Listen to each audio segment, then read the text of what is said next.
Hi there, welcome to the 2:45 live stream of the third best zombie game of all time. My name is Tom Chick. This is the stream from 2:45. I just said that, saying it again. You can find me on Twitter at QT3. You can read stuff I write at 2:45.com. And I really appreciate it when you like these videos. Give this the little thumbs up for me. That's super cool. Subscriptions are also much appreciated, and I'm happy to respond to any comments. This is a part of a series that I'm doing this week. I'm counting down the 5 best zombie games of all time, and I'm explaining why I think they're the best zombie games. What makes this significant?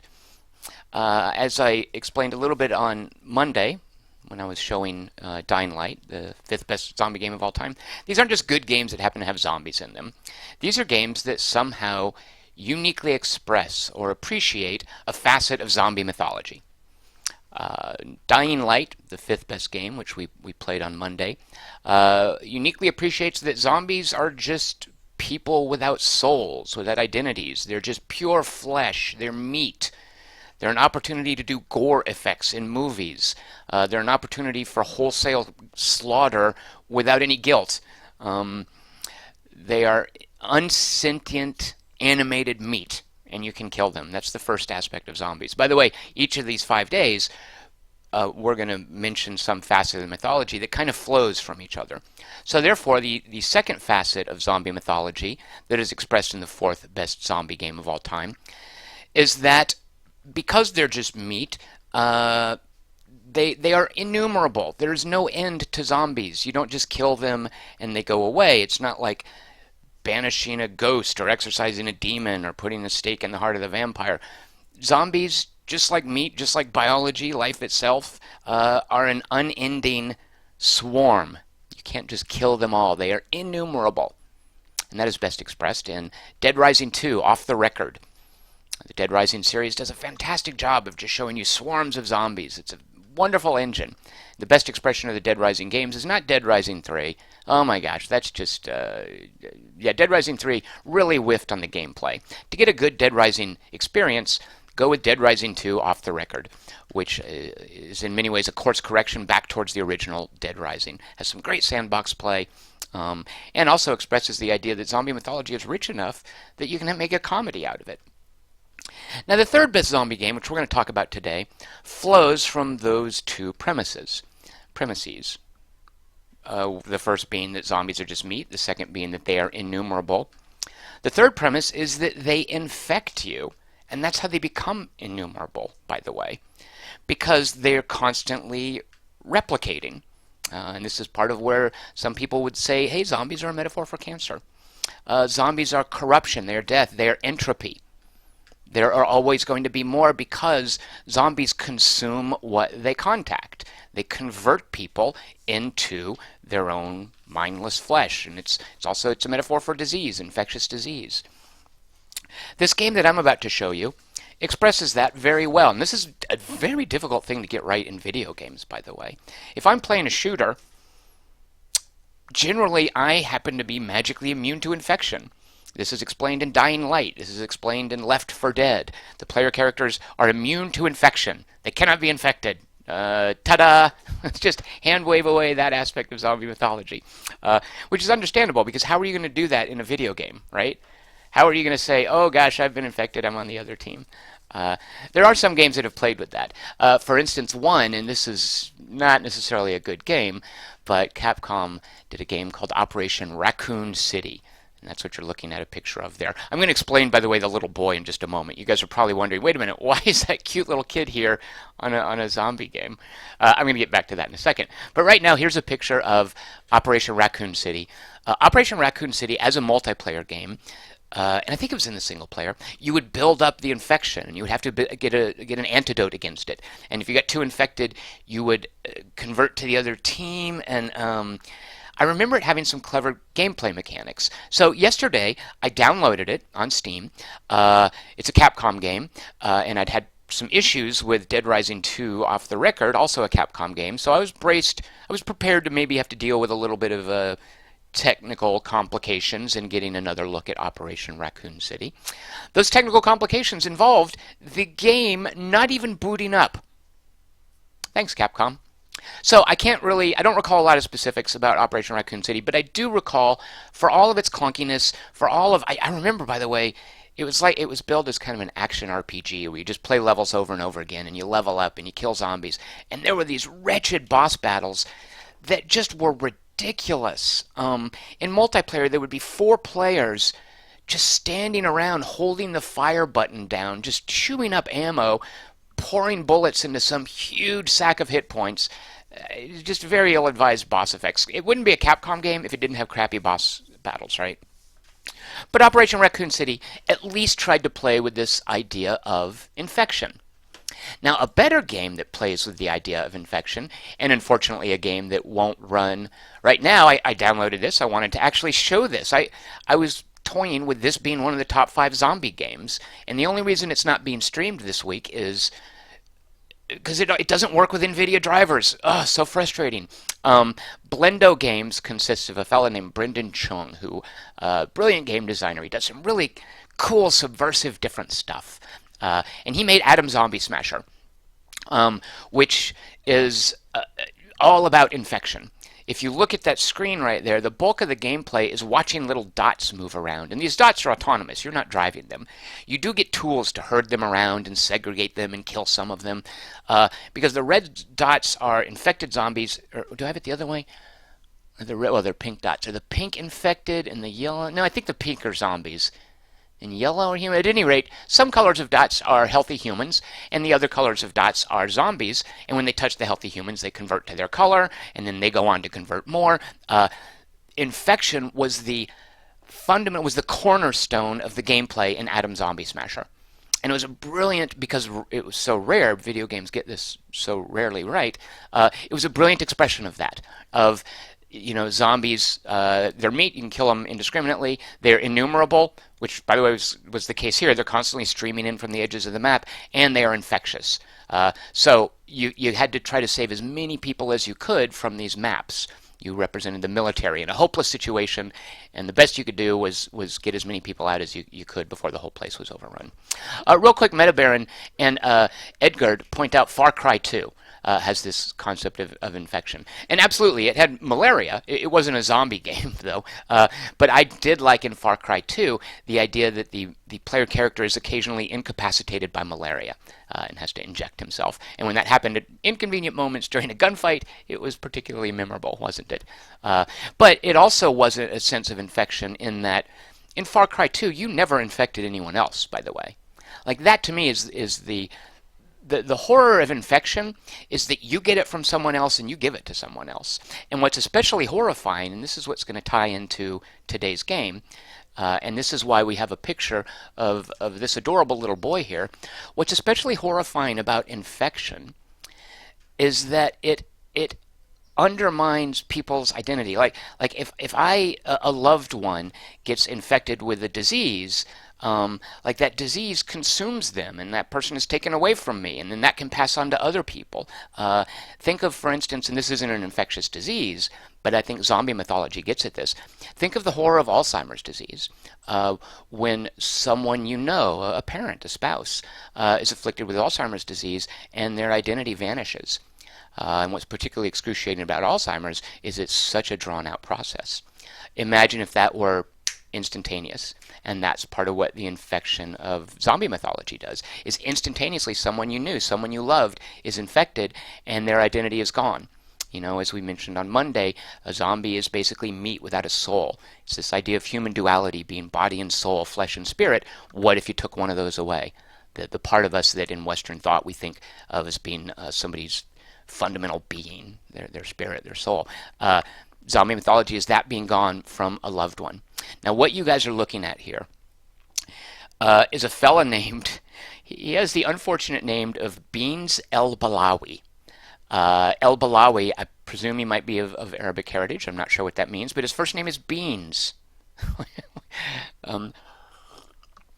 He's an actor in a movie that opens, I would say, some of the finest, maybe if I were to have to pick out the finest 15 minutes of cinema in zombie movies, that encapsulates very briefly, in just a condensed, distilled form, what's horrifying, what's compelling about zombie mythology, it would be the opening 15 minutes of 28 Weeks Later.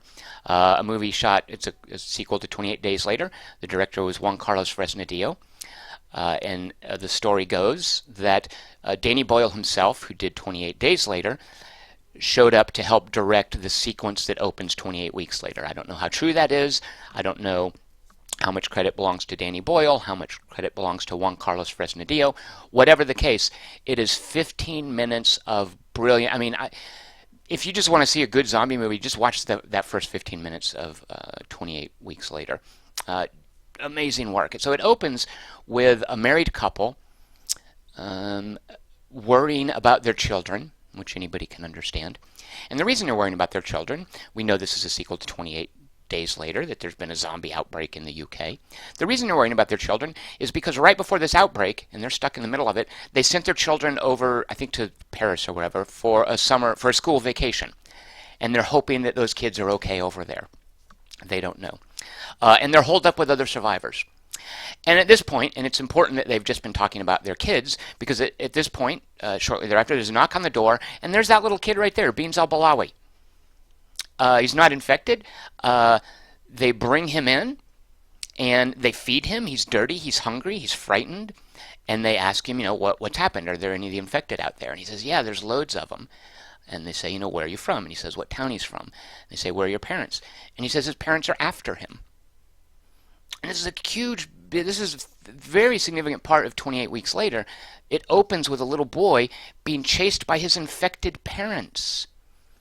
And that is the theme, ultimately, of 28 Weeks Later. The people protecting us being turned against us. It happens to the main character. The main characters end up being two children, and their parents basically are infected and turn against them. Robert Carlyle becomes this super killer zombie, chasing down his own kids, and that's horrifying. There's this idea that the military, which has been assigned the task of rebuilding London, they're on a humanitarian mission to quarantine and restore this place, and they're protecting the people there. They end up having to turn against them when the infection breaks out and having to kill them. So a lot of what 28 Weeks Later is about is the horror of people we know being infected, and that's a central part of zombie mythology. In Night of the Living Dead, the first zombie movie, we open with Barbara and Johnny going to their parents' grave to just put flowers on it.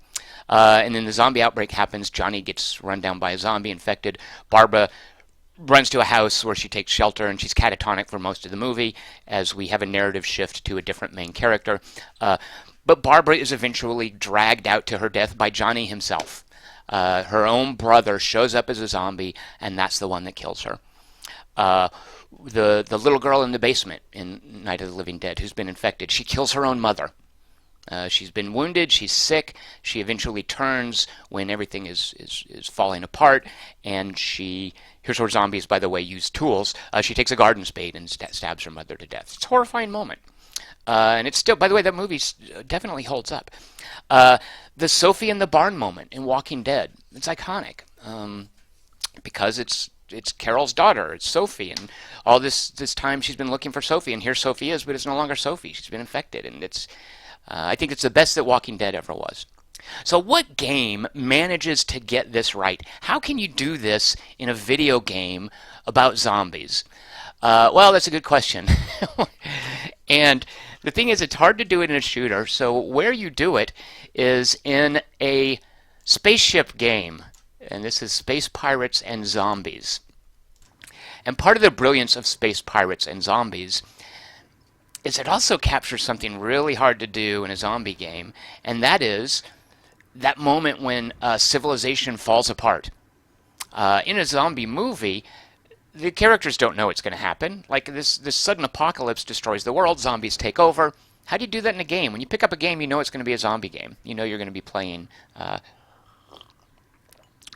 game about zombies. Unfortunately, you know that in Space Pirates and Zombies too, because of the second half of the title. But what you don't know is when you first start playing Space Pirates and Zombies, it's got nothing to do really with zombies. You're a space pirate, and you're driving these little ships around, and you're harvesting ore, which is what I'm doing now in a little basic ship. And in the upper left-hand corner, you have the amount of ore. It's called res for some reason. It's basically your money. You also have crew members. They're called goons. The more crew you have in a ship, and you can see here, here's my overall stock. The more crew you have in a ship, the faster it does its repairs. You also have data, which is basically your experience points. You level up. You buy new, not skills, but new sciences. It's kind of like skills. Those are your three main resources. And here's my ship right here. You'll see it's carrying some ore, some res, and it has 2 crew members out of a possible 11. Now, at first, crew members aren't super important. They just, like I said, they repair your ship. The more of them you have, the more you're repaired. They're also, because here's the overworld in Space Pirates versus Zombies. And this is early in the game. It's what's called Chapter 2. Chapter 1 is basically the prologue. Chapter 2 then opens the gameplay, and you get this whole map here. And as you travel around these different systems, let me zoom in here. I'm right here. You can trade at colonies, mining installations, and science outposts. You can trade for data, for ore, and for goons, for crew members.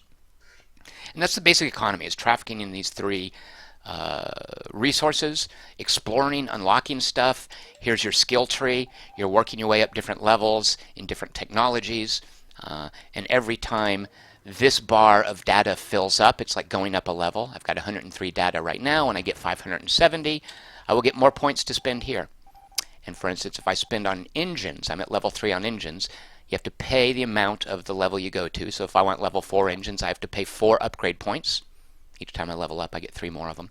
And when I do that, my engine speed is going to go up by 110%, and my thrust force is going to go up 110%, which is a 5% increase over level 3. So even as you're leveling up, you're increasing your ability with these, and you're unlocking the ability to, and this is so much of the gameplay here, add new components to ships. So if I want these better, what was that, shields we were looking at? No, engines. If I want these better engines, I need to level up once I get the blueprints for the better engines, so that, for instance, I can't use these engines if I find the blueprints, which I need 1 more to complete them. I can't use these engines here until I get my engine research to level 5. So a lot of it is about upgrading your science, finding the components to make your ships better, and managing these resources. And there is no, if you look, there's no zombies at this point. Instead, in any given system, and I'll just bring up a tooltip here, you have the UTA, which is the, it's like Universal Transit Authority. I don't know what it stands for, but they're basically the government, the cops. And you have civilians. Those are the 2 factions in any system. They later added bounty hunters, which are a 3rd faction, which they're basically thugs, kind of. They're almost like the black market, the mafia, maybe. They'll work for you, they'll put up bounties, you can pay them for stuff, but bounty hunters are kind of a 3rd faction. But for the most part, any given system has 2 factions, and they fight each other, they hate each other. So you go to a system, and you can see here, the UTA are my enemies, but the civilians are my friends. That's only true of this system. The systems don't talk to each other. They are self-contained. Over here, meanwhile, the civilians are my enemies, and the UTA are my enemies. So in any given system, your relationship varies between the 2 among the 2 factions. So you're playing Space Pirates and Zombies. You're going along uncovering this. The premise of this game, this is made clear early on, here is the universe, galaxy? Yeah, it's a galaxy. There's the rim of the galaxy, and then there's the core, and you'll notice there are discrete passages into the core at these level 32 systems. Now the level of the system is basically how tough the enemies are there. So if we look at my science, I'm level 26. I am not quite ready to go into these level 35 and 34 portals that take me into the middle. But that's what I'm doing. Because as a space pirate, I know that the military has closed this off because obviously there's wealth in there. And I want to get in there as a space pirate and steal that wealth. So to do that, I have to break through these gates. Now, these are special gates, these passageways. They're called Titan gates. In order for me to get through a Titan gate, I need a Titan beam. So it's a doodad you have to chase down.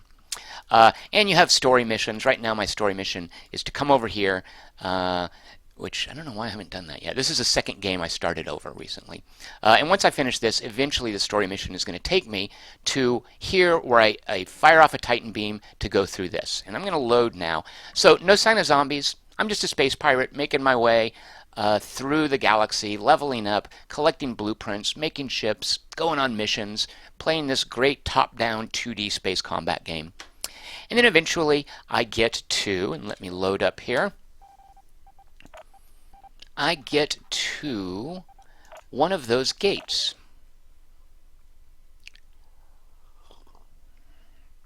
And what happens there? That now I am given a story mission thing. So you'll see I've leveled up a fair bit here. This is later in the game. I'm level 41. If we look at the map, here I am. And each of these, by the way, is another set of systems, set of planets. So here's the local. So here's the sun. I've docked here. There are different missions at different systems. These are the stations. That's the station for the UTA. That's the civilian station. And then this over here is a story mission. This arrow is saying, hey, here's a story mission. So it's a blockade to the next system.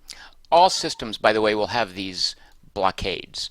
You have to break through them to go to these locked areas, and it's basically just fight a battle. So here I am at a level 34 system. To get to the level 41 system, I need to break through this blockade, so here I go.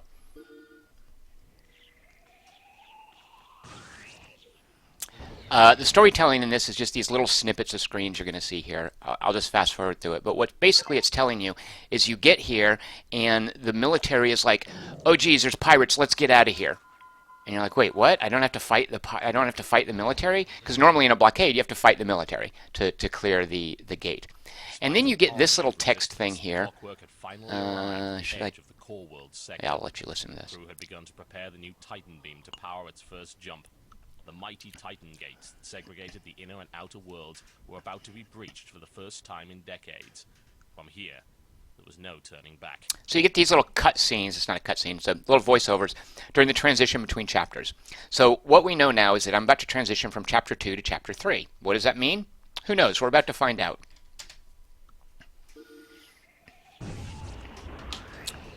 So here's the mission. The military has run off.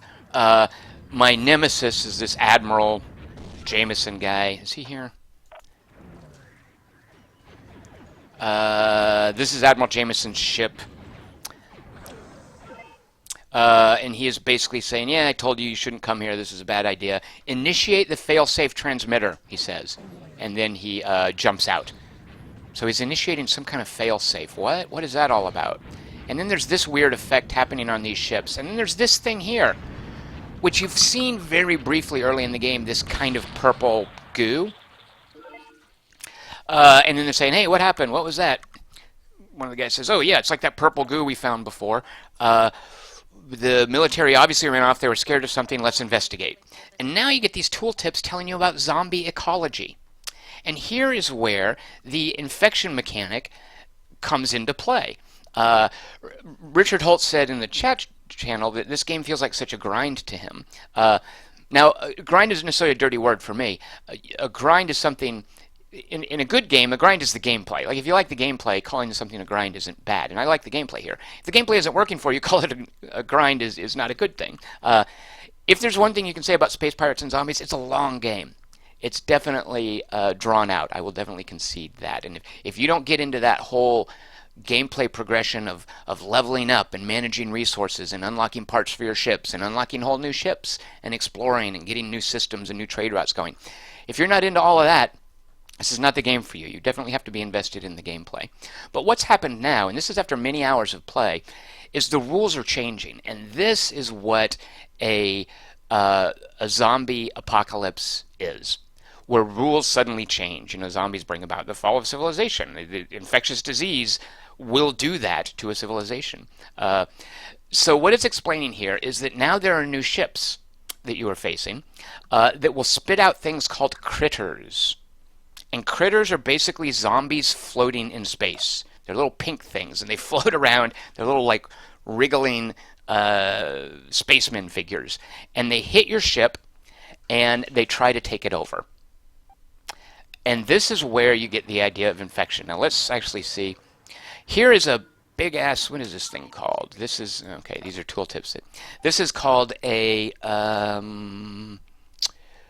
the big bus. And the thing about the big bus is it has a huge crew capacity. Big bus can have, as you can see over here, 137 people on it. I've now got 39. These are crew, by the way. Let's pick them up. I've now got 53 crew members. What happens with infection is when I am fighting the breeder ships. Oh, on this mission I just have to collect this. The breeder ships, actually, can you see them? Can you see that little pink guy waving around? So he's bouncing off. Oh, wait. Okay, this is just story stuff. I might end the mission when I do this. They're bouncing off my shields. If my shields were breached, they would get in my ship, and there would be a purple readout for the number of infected crew members I have. And my infected crew members start fighting my regular crew members.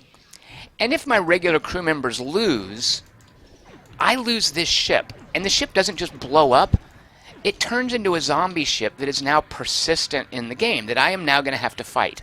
If I make a super badass ship and I lose it to zombies, I have to fight it. And that's very much, I mean, it doesn't have the emotional impact of, you know, a daughter killing her mother or a little boy chased by his rage virus infected parents, but it's the same concept. Is what was friendly to me, what was once one of my playing pieces, is now infected by zombies and I have to fight it. And there's an infected version of every ship in this game. Wait, what am I supposed to be doing? I don't know, just leaving? I wasn't paying attention to the, Okay, well, let's go fight. Let's come down here. So there's an infected version of the big bus. I think I'm fighting cloaked things that I can't see, because I don't think I have scanners. Let's get in this little nimble ship. You have multiple ships. Just tapping a number key jumps to any ship you want. So if you want to play a big, slow, heavy hitter like this, you can. If you want to play something nimble like this, you can. All right, what is he shooting at? This is the Clockwork, which is my mothership. If you ever lose it, it's game over. I've lost track of what I'm supposed to do here. No matter. The point being, I've now been introduced to a new ecology in this game. Zombies have changed the gameplay. Now, looking at this tooltip, systems can become infected, which is kind of a third faction. There's the UTA, there's civilians, and then there's this infection level. And what I will now discover is as I work my way into the middle here, I'm supposed to get over here to free some dude to progress the story. I have to work my way through these zombie-infected systems. Now I'm fighting the UTA, civilians, and or zombies. Actually, you're always fighting the zombies. They're never friendly to you. Furthermore, this whole idea here of crew members now don't just repair my ship faster. Crew members are now vital to keeping my ship safe from zombie infection. This huge bus here, which can have up to 137 people, is going to be able to basically repel zombie boarding parties much more easily than this little guy here with its 27 crew members. So the economy has shifted dramatically. The political factions have shifted dramatically. The gameplay changes. In that I now have to work my way over here and deal with this zombie infection. What happens at that point, and what you're trying to do in this game, you now find out, and you can't really see it here, but there's a black hole right here in the center, this little spot here, this 70th level system, which is the highest one you can see. This is a black hole. Actually, here's the black hole, and you get to it through this system right here. So eventually you want to go to this black hole because you figure, that's where the treasure is. So what happens when you get here is, and now let me load up and show you guys that.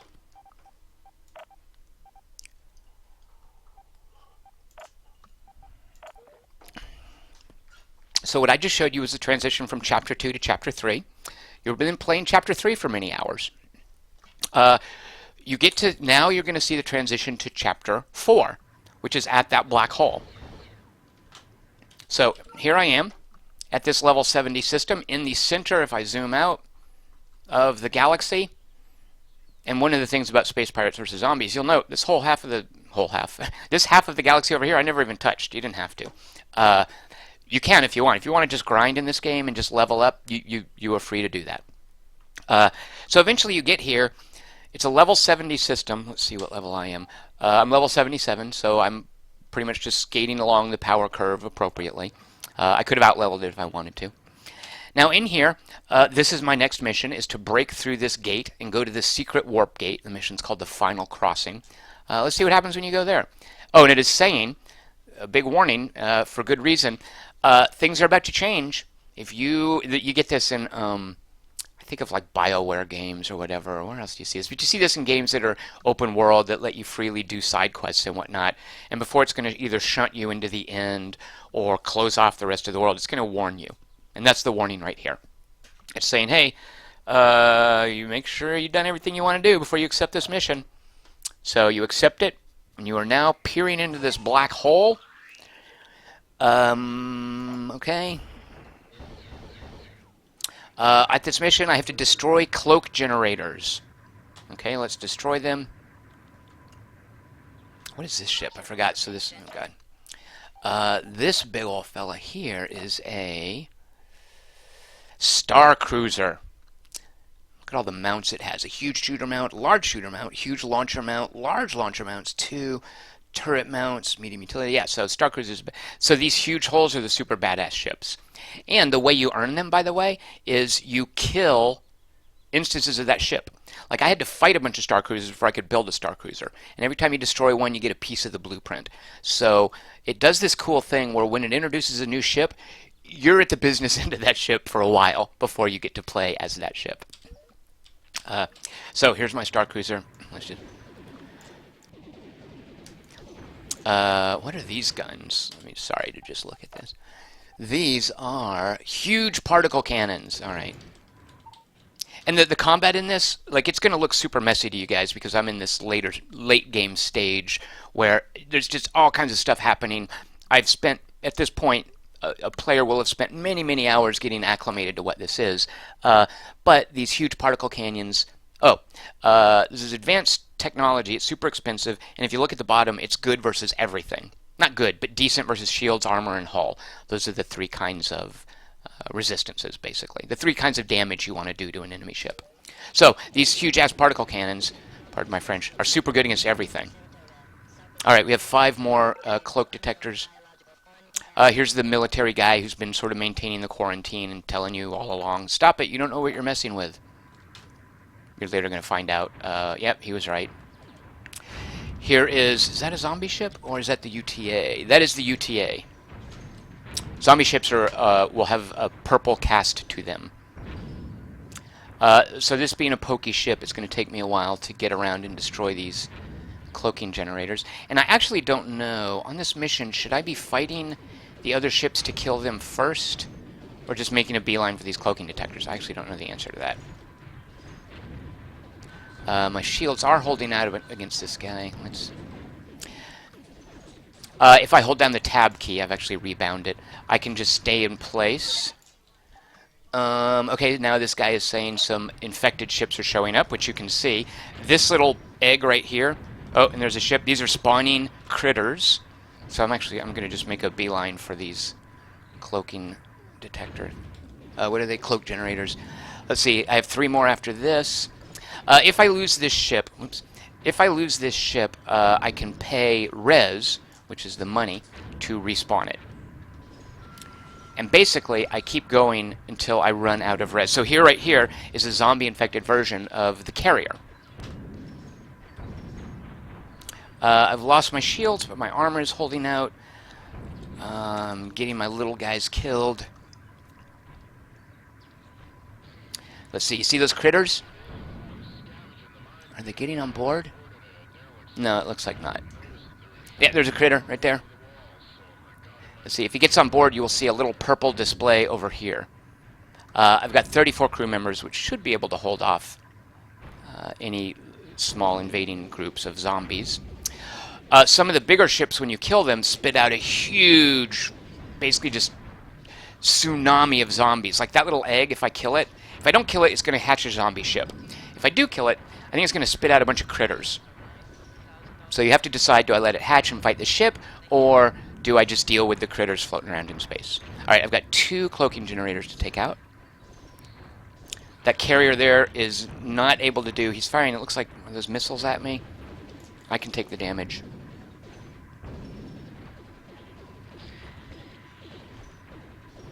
And 1 generator. And I can look at this big map here. Way the heck down there. If I hit R, you can see my stats are in the upper left. If I hit R, it'll toggle among who I'm targeting. What is that thing? Oh, that's a UTA ship. Why is the UTA attacking me and not the zombies? They should get their priorities straight. So the R on the right-hand side, it'll show you who I have targeted. There's a zombie scab, which I believe that green stuff it's shooting at me. Are those critters? Well, at any rate, if they're shooting critters at me, they're not getting on board. I do have damage numbers turned on, just because I like watching. The numbers show you what kind of damage you're doing, whether you're hitting shields, armor, or hulls.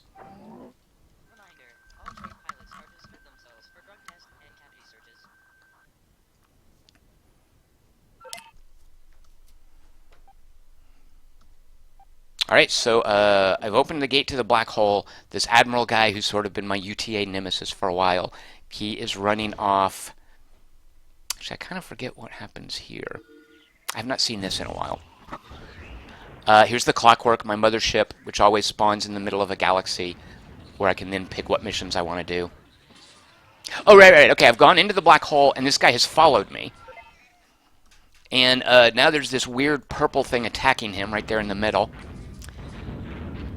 And sure enough, it trashes his ship, which is his huge mothership. You're never supposed to lose that. That's the end of the game.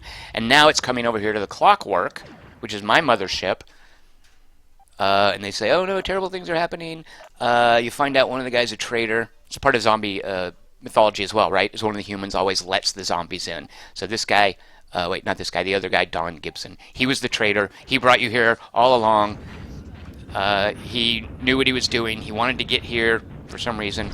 And there goes your ship. So you're thinking, oh, I have to reload the game, right?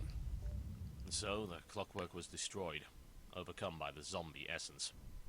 Suddenly, as the essence had appeared, it had again vanished, taking the ruins of the clockwork and Don Gibson along with it. Without a Titan beam, the battered remnants of the clockwork's fleet remained stranded. So I love this. You've gone through this black hole in the center of the galaxy. You got to the other side, and then you lost your mothership, so you get cut off from being able to return. You're basically locked out of the rest of the map. So now what are you going to do? Well, let's press space B. Essence nowhere to be found. Elsa and Carl began the impossible task of building a new Titan ship. With the help of hundreds of refugees and an endless supply of rares, a new flagship slowly took shape. Once finished, they had been stranded for nearly 5 years, unaware of the new strife besetting the rest of the galaxy. So there you go. There's a little title card. Didn't Battlestar Galactica do this with their little Iraq subplot? Where it just suddenly jumped, 5 years later. Basically, you're getting the equivalent of a title card here saying you're stuck there for 5 years. In those 5 years, you rebuild the clockwork based on the ruins of Admiral Jameson's ship. You've been cut off from the rest of the world for 5 years. You don't know what's going on. Now, as you might infer, you've broken the military quarantine on the zombie area. You've basically let zombies out, you big jerk. And there we go. Alright, so you're saying, oh, it's been 5 years since we've been there. What is this saying? This is a public service announcement. Oh, right, so it's telling you, okay, here's your new mothership. It gives you information about that compared to your previous clockwork. I don't know which one's better. I would think, if I was a gameplay designer, I would make the Clockwork 2 slightly better than the Clockwork 1. So you now have the Clockwork 2. It's been 5 years. It's a whole new ship, whole new pattern. And look, that looks like some sort of a arboretum. No, what do you call it when you grow trees? What is it? One of the silent running ships where you got plants in there. Is that even what that is? Yeah, look, it's like space gardens here. Anyway, so you have a new Clockwork, a new mothership. It's been 5 years. Oh, yeah, it has an extra hangar, whereas before you had 3 hangars. Now you have 4. Each hangar gives you a ship. And you go to look at the map, and that's all that's on the map. This is the black hole that you went in. There's one planet with nothing there. Oh, Alien Gate? Why don't you go there? And then there's this mission right here. The system is heavily infected, and I don't actually recall. What are you doing? Let's look at the main map. Look, if you go to F6 for the overall universe map, nothing there. I'm hitting F6, look, and it says zombie infection. What? What does that mean? Well, let's go to this mission and see what happens. You have to destroy a zombie nest. And this is preparing you for something that is going to fold into the game later. So a zombie nest is just a big, huge, you can see its hit point bar here, a big honking bag of hit points that spawns, does it spawn critters? It might spawn ships. That right there, those were little critter pods. So see, they're trying to get through, they're not going to get through the shields, but they're banging at the door. Here is the zombie nest, and if I target it, look at that, 13,000 hit points, you can see in the upper right. Oh, and shoot, I don't have my other ships. Let me just real quick add my empty hangar. Let's just give it one of these. Sorry, let me go through all of this real quick. You have in each hangar slot, you have A, B, and C, so you can queue up 3 different ships in any hangar slot. Let me just make this a good ship. What weapons are we on it? Now, when you're really strategizing, too, and the missions get difficult, you want to balance, like, what ships have what weapons, you know, who is doing missiles, and who is doing cannons, who's stripping the shields off of ships, does anyone have scanners to see cloaked ships? A lot of tactical options in this game. Point defenses, by the way, now become super important because, as before, they just countered missiles. Now your point defenses will shoot critters.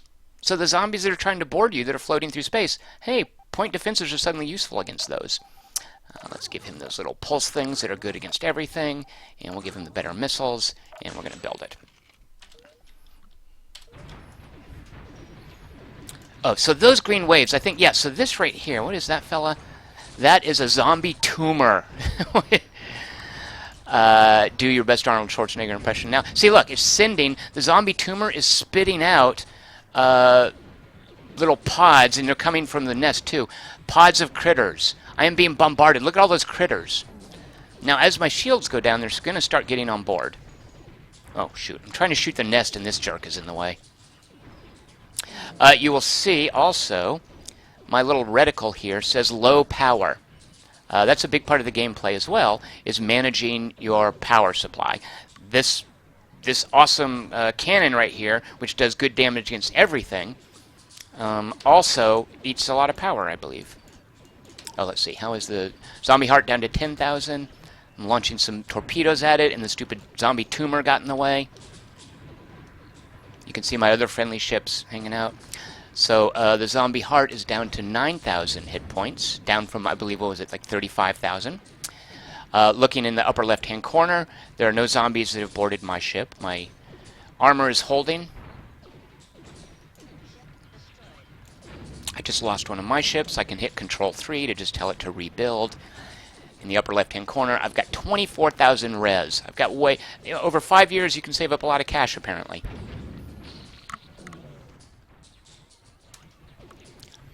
Rocket Monkey asks if I'm invincible. No, I've just got good shields. Okay, I wish I could pause, but see the 2 and the 4, there's a zombie eyeball. So you can see, well, it's gone. It means that there are zombies on that ship. There's 7, look, okay, watch this. So here's my little, I think it's called, this is my little ship. It's flying around. There's 7 zombies on it. I don't know if you guys can see those numbers. 3 human crew members. I'm right here. Let me zoom in. 2 zombies, 1 zombie. All right, 2 zombies to my 1 crew member, 1-on-1. All right, I'm down to 1 crew member. 3 crew members, so they're cloning themselves, which is something you can do. So I almost lost this little tiny ship, which is no big deal. This is just a little tiny ship. As long as I keep this big ship, which I'm about to lose. I'm down to 3 crew members, so I guess there was a huge boarding action while I was looking at that other ship. Yeah, so look now. Okay, watch. This is terrible. Actually, you know what? I don't want this. When a ship starts to get infected, why can't I do it? You can purge, you can basically vent the ship and purge everybody but the captain. It looks like it's a little too late for me. So I think I'm about to lose this ship right here. So I've got 19 zombies on board. 0 crew members. Why do I still have it?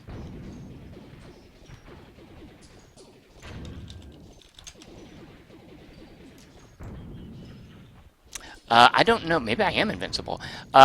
So if you guys see up there, I have 0 humans and 22 zombies running this ship, and I'm still shooting at this zombie heart. Okay, I'm okay with that. I do think that's a bug. Oh, you know what? Maybe, no. Okay, the zombies do damage from within. So there, now I'm not controlling the ship. Now, I have to fight a big old star cruiser that's been zombified. So I'm building a new star cruiser. I hit Control 1. Let me go back to this little guy. This guy has turrets. He automatically shoots at things. Okay, we're going to just send this little guy in at the zombie heart. We're going to wait for my cruiser to be built. Well, see, there I am. There, that guy's been infected. So that's a rare instance in video games where something got infected by, like it's been zombified. Like it's been converted. That was mine. That was my best ship, and now I'm fighting against it. Also here, you can see this little guy's about to be infected. He's got 7. Actually, if we go to this screen, we can then vent. And you'll see it says venting decks. So the venting is in progress right here to try to flush out the zombies. We'll see if it works. In the meantime, I'm jumping back to my uninfected cruiser. So now there's 2 star cruisers. One is mine. The other one has been infected. But I think I can take out this zombie heart. And you can see on that zombie heart, by the way, in the upper right, 275 zombies are on board that thing. And I believe, I could be mistaken, when I kill it, they're all going to be floating in space. So I need to run away when it dies. Let's call in more ships.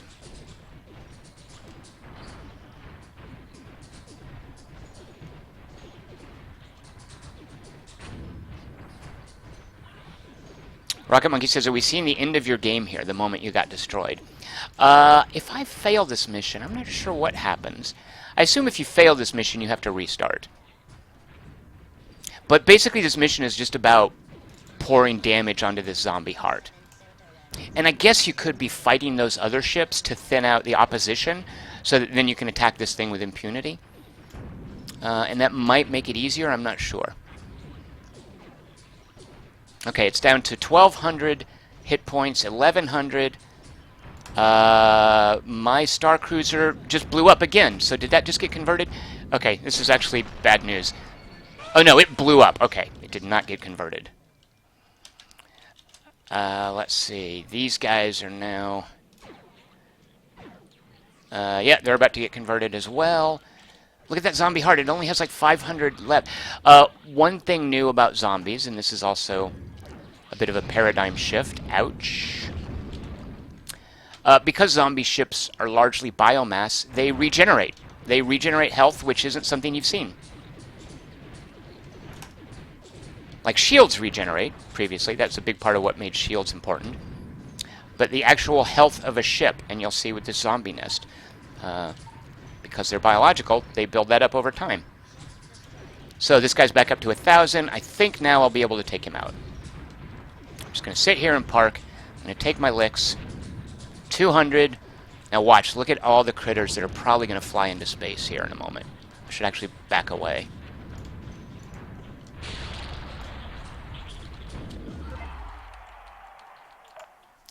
Oh, it's not going to infect me. So I guess this is the end of the mission. They're saying, here's the trader guy. He's turned a zombie. It's kind of a Kerrigan sort of thing, right?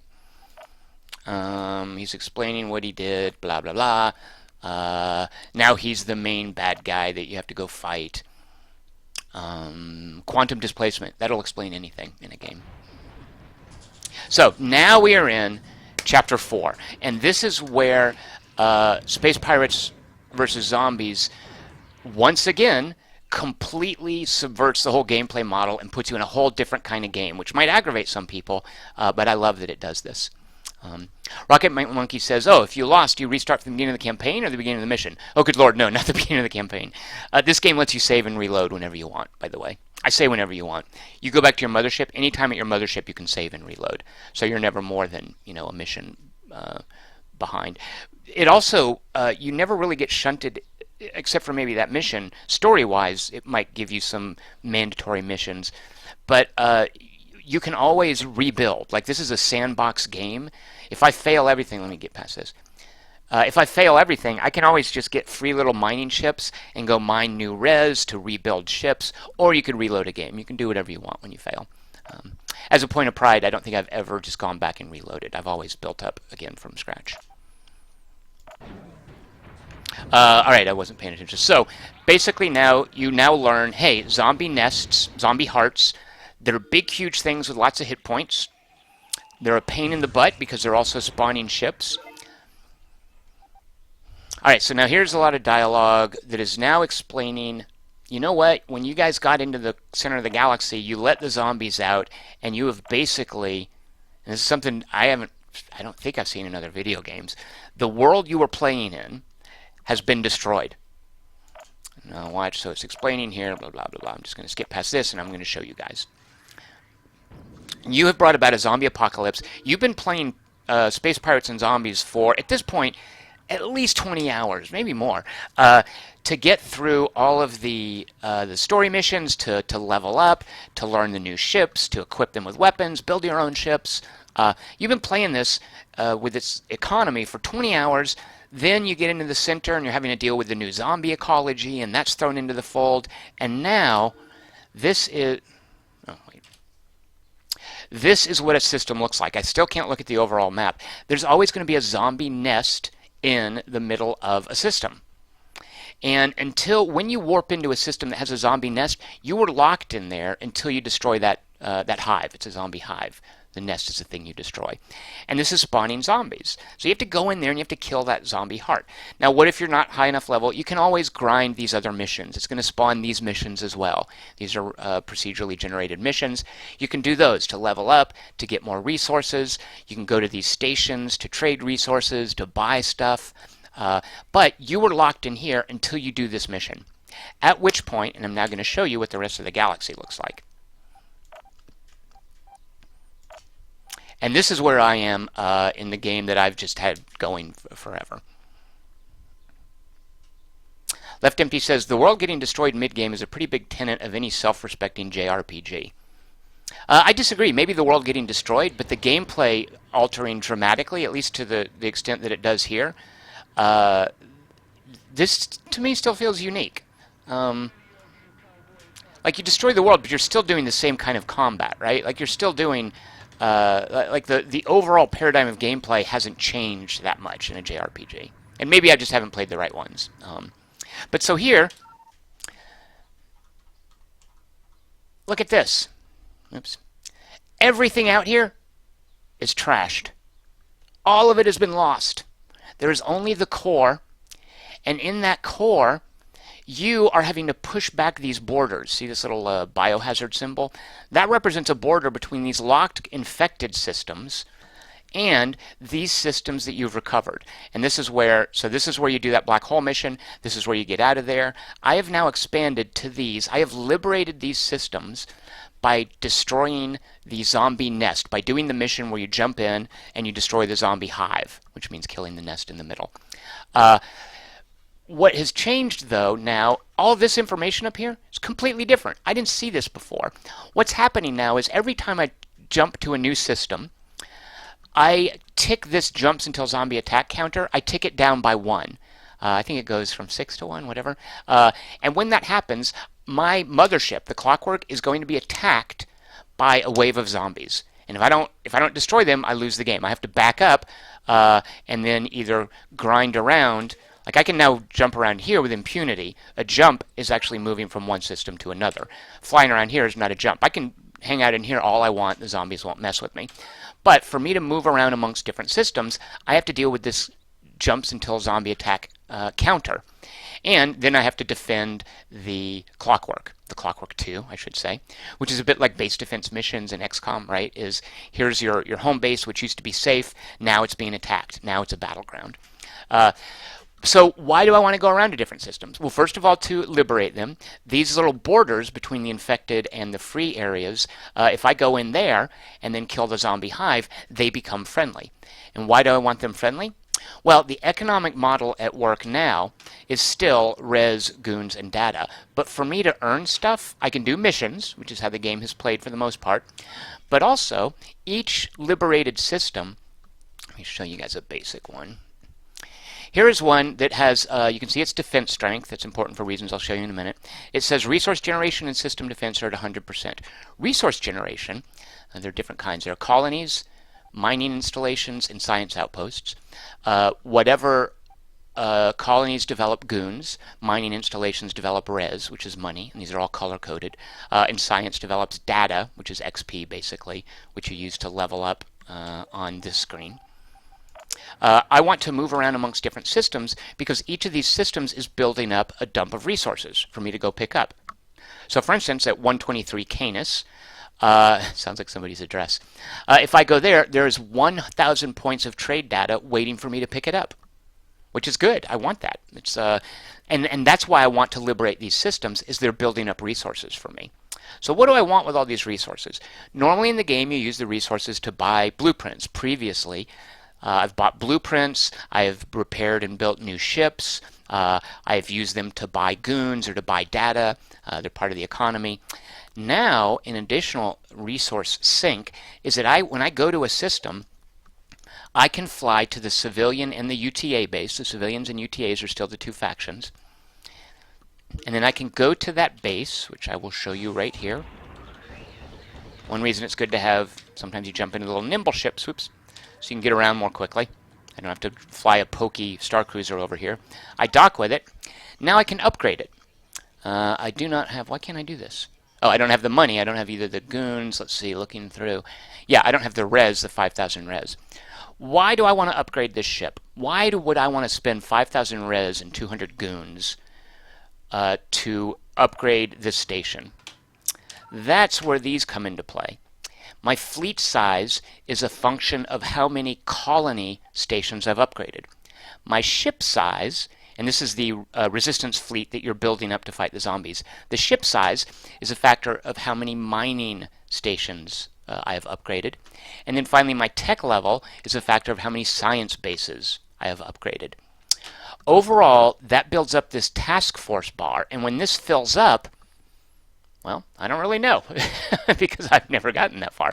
Actually, I do know. What happens is when it fills up, you then go into the zombie, you fight the main end battle, right? Like it's all about getting to the point where you're strong enough to fight this last battle and destroy the zombie menace and free the universe. So before you were faffing about, flying back and forth, doing these trade missions. Now you are trying to carve out territory. It's like a strategy game almost. You're trying to push the zombies back. Oh, and furthermore, I should point this out. You can see on this little legend over here, it's telling you what the different symbols mean. There's a little help symbol that means an invasion is coming up. Zombies will occasionally come into these systems and try to take them back. And that's where that system, oops. Oh, so what it's saying now, because I accidentally clicked on it like I was going to jump there. What it's saying now is that, hey, dude, if you jump in there, you have one jump until you're being attacked. If you jump, you're going to have to fight that mothership battle. Are you sure you want to jump? So it gives you the option to back out. But what I wanted to show you is this system here. You can see, let me not show you that because the bounty hunters mix things up. I'll tell you that in a minute. This system here, you can see its defense strength is 1,000. Which is good. If it were to get invaded by zombies, which it's not, by the way, because it's not on the edge of my territory, if it were to get invaded by zombies, it would put up a good defense. And by the way, that defense strength is a matter of how much I have upgraded the stations there. So if we look at my border here, my defense strength there is 957 out of 1,000 because it was just attacked. 1,000 is good. It wasn't a tough attack. It repelled the attack, lost a little bit of its defense strength. No big deal. But then look down here where, oh, I just liberated this. Look at this system. Its defense strength is 200. So it is, if it gets attacked, I'm going to need to fly over there and defend it. And remember, when I fly, I'm counting down this little ticker here. So I've got one more jump. Oh, and that's where these little orange, these little yellow symbols, these are bounty hunters who previously are just kind of an annoyance. They would, as you fight things, you build up a bounty, and you either pay off the bounty or they start sending ships to attack you.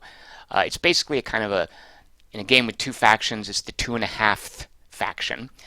In this game, they actually skim off the top of what that system and its neighboring systems produce. They're going to take 50% of whatever gets made there.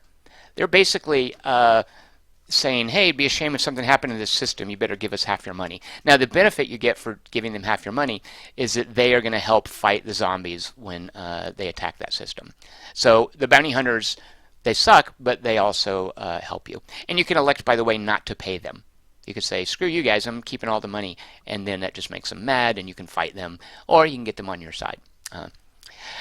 So the long and the short of this is Space Pirates and Zombies is unique at creating this idea of infection, which we are seeing, by the way, here on a strategic level, is this infection is pushing in, right? Because it's literally called an infected system.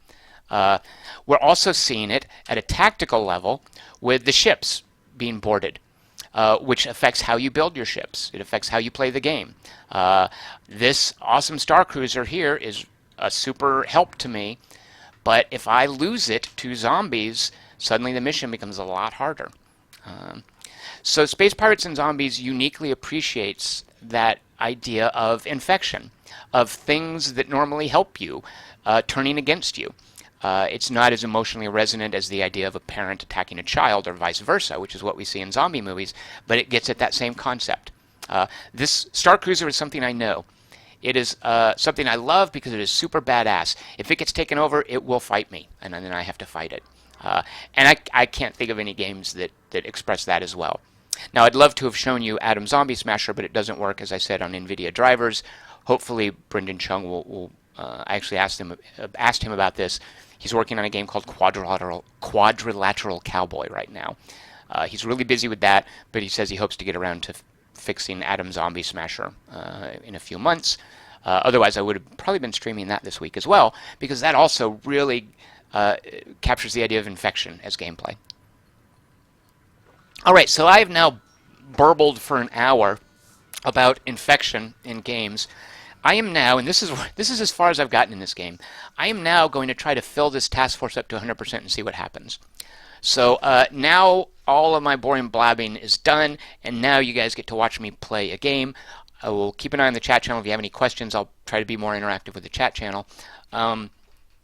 Let's see what kind of progress I can make. You know what? I even wrote notes down. What did I miss? Oh, yeah, I should point out. This game is basically made by two dudes. The developer is called MinMax Games. They are in Vancouver.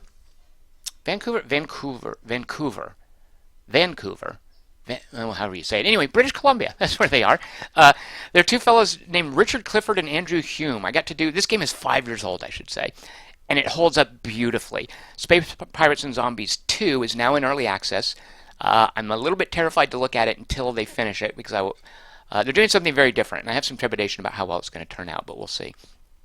But you can look at Space Pirates and Zombies 2 in early access if you're curious. Space Pirates and Zombies 1, 5 years old, still holds up. The developer is these two guys, and I had a great time talking with them on a podcast 5 years ago.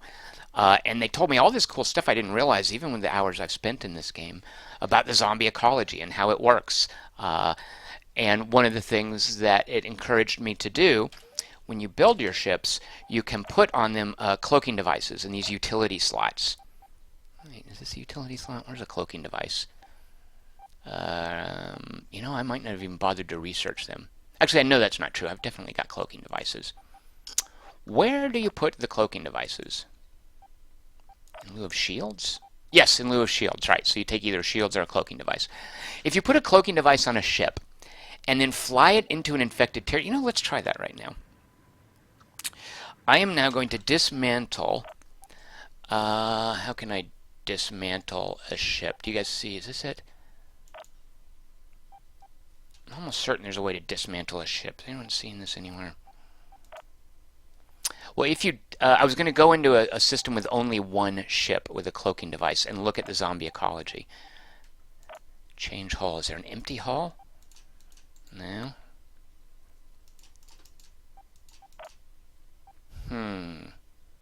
Well, maybe I can. Is this trash right here? No, that's retired. So specialists are basically characters that you level up that give you special abilities. As you fight... Oh my gosh. I don't know how I got this. This looks like some weird downloadable thing. The little helper, you will note his trait is fool, happier without women. And I do have women up here. I don't know what that means. You'll note that bar fills up, and he levels up from a rookie to a veteran to a master, and improves the bonuses I get. These are global bonuses uh, as he accrues experience points. Oh, right, no, one of these maybe? No, no, that's a list of my tech. Left Empty says no multiplayer in Space Pirates and Zombies 2. No, or in here, and I don't think that I'd. Yeah, I mean, I guess just like in Star Control, you could play multiplayer battles on the same couch, and it was just a cute diversion. This is very much made as a single-player game. Um, Although you might think they would have added multiplayer to the second game, maybe to widen their audience. I don't know. To right-click? No, I don't know, you guys. All right. Well, in that case, I'm just going to put a cloaking device on this ship, and we'll just let the other ones die if they need to. And then let's go look at the zombie ecology. Is there a hive here? Oh, there isn't. Let's see. I have to jump to another system. All right, we're going to jump here. We're going to have to fight a zombie invasion, a large attack fleet. Which system do we want to go to? Infection level 3. I think they're all going to be infection level 3. Yeah. This is a colony, and this is also a colony. So a colony will increase our fleet size, and will give us goons. Does it matter which one? This one has 1 point. So these do connect, don't they? It's hard to see. I guess those connect. Let's do this one because I'm not sure it matters. We'll do this one. Left Empty said that co-op multiplayer was in the works for Plants vs. Zombies. Good lord. For Adam, third try is the charm. The co-op was in the works for Space Pirates and Zombies, and it got scrapped. Maybe, yeah. That is a blueprint, and those little globes are data, which is basically XP. So I am 17% towards being able to build a Raven. So this is just me staving off an invasion. I have to defend the mothership. You can see the bar in the bottom right for a number of seconds. I don't have to clear the whole level. Destroy that spore. Look at all the critters flying around. That is a zombie worm. Gross. Let's actually get down towards the mothership. I think the mothership also has guns on it. Yeah, you can see her shooting and stuff. What is that jerk? Zombie mammoth. I don't think I can build mammoths, can I? No. Yeah, locked. So if I destroy that zombie mammoth, I will be partway towards getting a blueprint to build my own. I think, I could be wrong, I think the Bounty Hunter add-on added new ships. So I'm attacking this mammoth because I feel like it's the thing probably doing the most damage to the clockwork, which you can see is taking about half damage.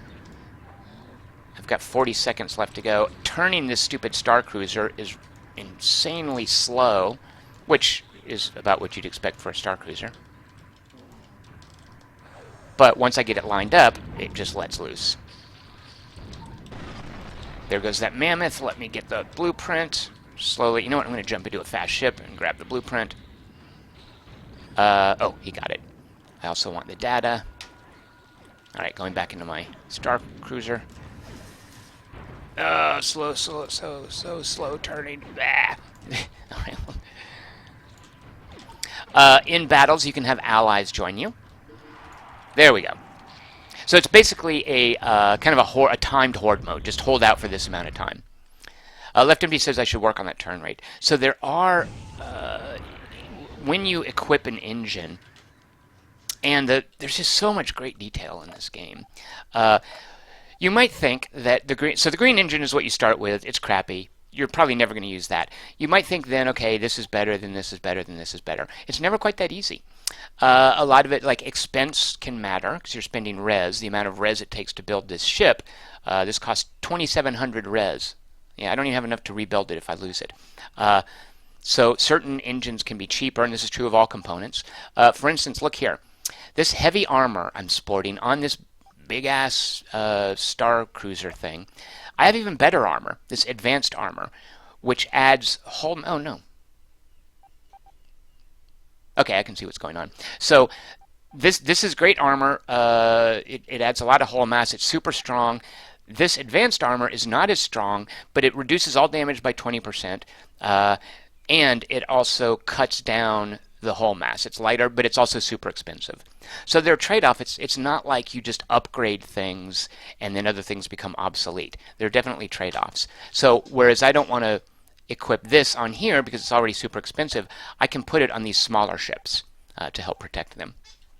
So there's a lot of just tactical option with how you build things in this game. All right, so we are now in a system, and now here's the zombie hive. We have to destroy this nest to then liberate. I can't even go actually to my main star map because I'm locked in here until I destroy this right here. Now I might feel, and actually I don't even have the res to rebuild my main ship. That's basically the money. So what I probably want to do is do some of these missions. And there are basically infinite missions in here, I believe. This is a fun one. Civs versus zombies. So this is just an ongoing battle where civilians and zombies are fighting. I can just jump in and help. And in helping, I can pick up resources and goons. I can basically feed off of the battlefield to earn more resources.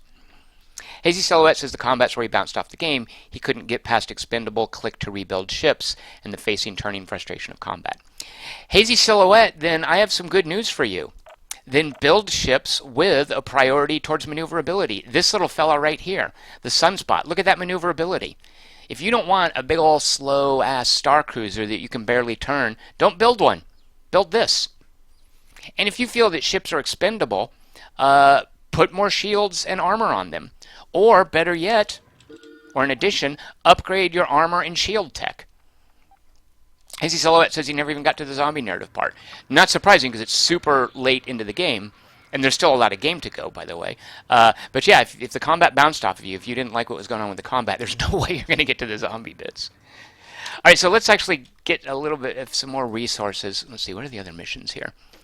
Supply run. Okay. Now you will note, you can see in red, I hope you guys can read this text. It says how much in green, how much res, data, and goons I'm earning. That 900 data is good. It also says what bounty is being added. And that is basically the aggro from the bounty hunter faction. Shiram Reddy says, is this the first or the second Space Pirates and Zombies? Definitely the first. I mean, yeah, the first. The second, I imagine, looks very, very different. They're using the 3D engine. I believe they're doing this thing with modular ship parts where, yeah, I'm not even clear on what they're doing. I mean, I just know some basics. I'm waiting for it to leave early access. So let's do this for now. Let's just jump into here and help fight some zombies and just pick up resources from that. I would love to get more mammoth blueprints, right? And also, by the way, Hazy Silhouette, if you don't like the big, slow turning ships, don't drive them. You know, build them and let the computer drive them.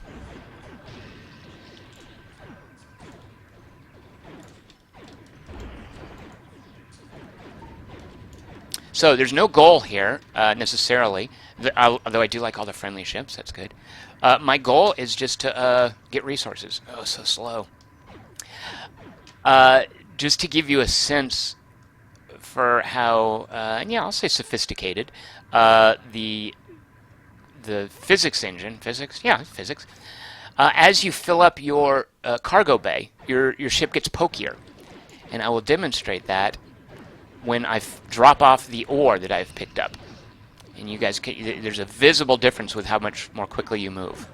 And you drop off the ore, that little bee up there is a gate. I drop it off at a gate. So here's some ore and some data. I am at about 900 data. When I get 2100, I will go up a level. Oh, I have some upgrade points I can spend, which is basically a way you improve a skill. Turning so slow. You know what, just for Hazy Silhouette, this little nimble guy right here, not only do I not have to worry about turning him, I don't even have to worry about aiming. He's got turrets. Turrets automatically, I'm not clicking by the way, turrets automatically shoot at what they're locked onto. So I'm just flying this guy around. I can just fly around and pick up things. I could put point defenses on him, and I could basically try to run interference when I see critters in space. Actually, I think he does have point defenses. Picking up data. Alternatively, when I'm flying this Star Cruiser, if I right-click, I launch missiles and torpedoes. I'll show you that in a minute. Yeah, I'm close enough. Watch this. I'm right-clicking. There go torpedoes and missiles. And you will see on the reticle, there are little white missile icons. They're just lighting up. That shows that my missiles and now my torpedoes have reloaded. So I time when to launch those. The missiles are good at guiding. The torpedoes don't turn so well. And then I also decide it's got turrets on it that are shooting, but then I also have these huge front honking cannons right here. And that drinks up energy, so I can decide when to shoot these. This is sort of an energy management thing. So if I don't want to do all that stuff, if I just want to fly this little nimble guy around and have him automatically shoot stuff because I'm frustrated by the slow turning speed, which I can completely understand, it's not for everyone, then I don't have to play that way. I can have it in my fleet, but I can let the computer drive the boring ships. I say boring because I find it I find managing the missiles and the energy management. Yeah, I don't mind that. I find that an important part of the combat. Yeah, you can see the point defenses shooting. Are those drones? Yeah, I think there's a zombie ship with drones here. And this ship, this is like a carrier. These little blue things, those are my drones. Drones being like fighters. And you can build fighters that attack small ships and missiles, or you can build bombers that attack capital ships. What do I have on this thing? This thing has bomber drones.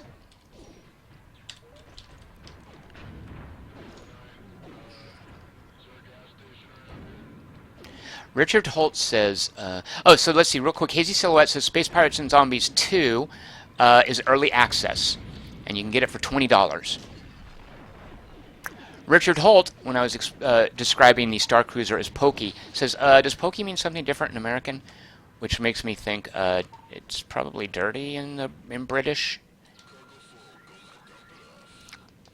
Pokey just means slow. Actually, Pokey means jail. Doesn't it mean jail? Chris Hornbossel says, in all caps and with an exclamation point, SPAZ, which is the unfortunate acronym for Space Pirates and Zombies. So this looks crazy chaotic. I can see, by the way, the yellow shows that his armor is being chipped away. When that is gone, it will start turning red to show that I'm doing hull damage. No, I guess the yellow was hull damage. When the numbers are blue for damage, it's shield damage. Yeah, see, there's blue, so it's shields, and you can see in the upper right, 10 shield. Now its shields are gone. Now the yellow. Oh, yeah, so yellow is armor, red is hull. And you can see it's doing, the armor is taking damage, and some of that is going through to the hull, which is how armor works, right? Now, so what am I doing in this mission? Nothing. If you recall, this is just civilians fighting zombies. And I'm just here to basically farm the zombies for XP. I say XP. For data, for resources, you'll note my res. Oh, my res has not changed because, here's my main ship. It's got, the hull is full now of res, of ore. So, I want to drop that off. Where's the stupid gate? Let me call up the overall map. Here's the gate down here. So, I want to drive this guy back down to the gate and drop off. It takes a while. Super slow. Yeah, the B. And then drop off the ore, in which case it'll go back into my coffers and I can get back into the battle. And in the meantime, my other ships are also picking up ore and goons. And data. So watch how my movement changes. You should be able to see this. Watch, I drop this off, all the ore drops out. Maybe you couldn't really see it that well. You can definitely see it in the smaller, nimble ships. When they fill up their cargo, they get bogged down. There is a hotkey to drop your ore, by the way, if you don't want to get bogged down. Just every now and then tap. I believe it's the B key. Alright, so now I have 3,700 res. Let's go until I can rebuild my main ship at least twice, which costs 2,700. So that is 40, someone do some math, 54, right? Do we want to wait that long? Oh, I can't even get to fit. No, wait. I'm an idiot. 37, so let's see. This costs 2,700. So yeah, we want to get to 50 some odd thousand. You know, let's just fill this up one more time. Someone else do that math for me. If I hit the R, I can see... Are there any civilians left? Are they all dead? Oh, that right there. There's a civilian ship. He's helping me.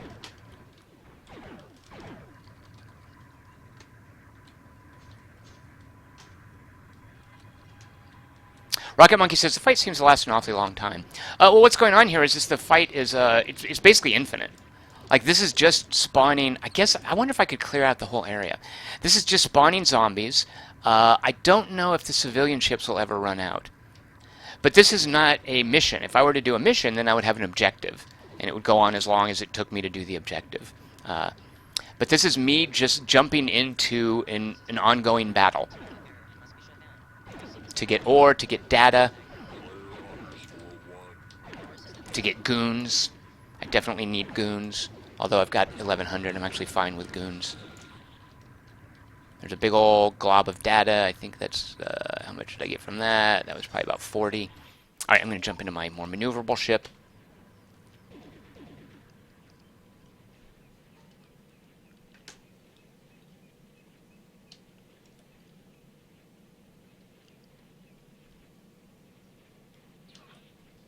And if I want, by the way, whenever I want, I can just bail out of here. I can back out of here. I get to keep all my resources.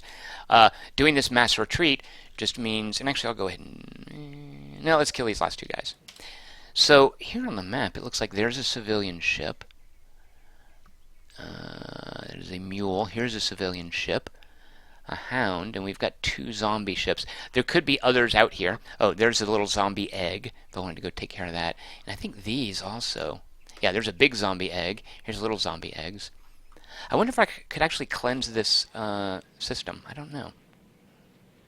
Let's just kill these last two zombie ships. Oh, look at them, little babies. That guy's not going to last. Let's see, are there critters that popped out? There's some critters right there. But I've got shields that will repel them. Oh, and you can see, I think you can see my point defenses popping them. They pop like little blood ticks. It's gross.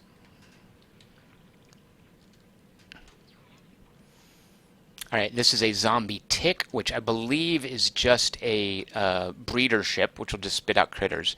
I don't know if it also shoots. We are 3,500 meters, kilometers, 33. Okay, we're closing fast. This little tiny guy. Looks like he does not have weapons. Yeah, he is a little tick, and we are just... Yeah, we popped him. A zombie blight over here. So I don't know if they are infinite, but I do know on this map these things here will spawn zombies. They're like eggs.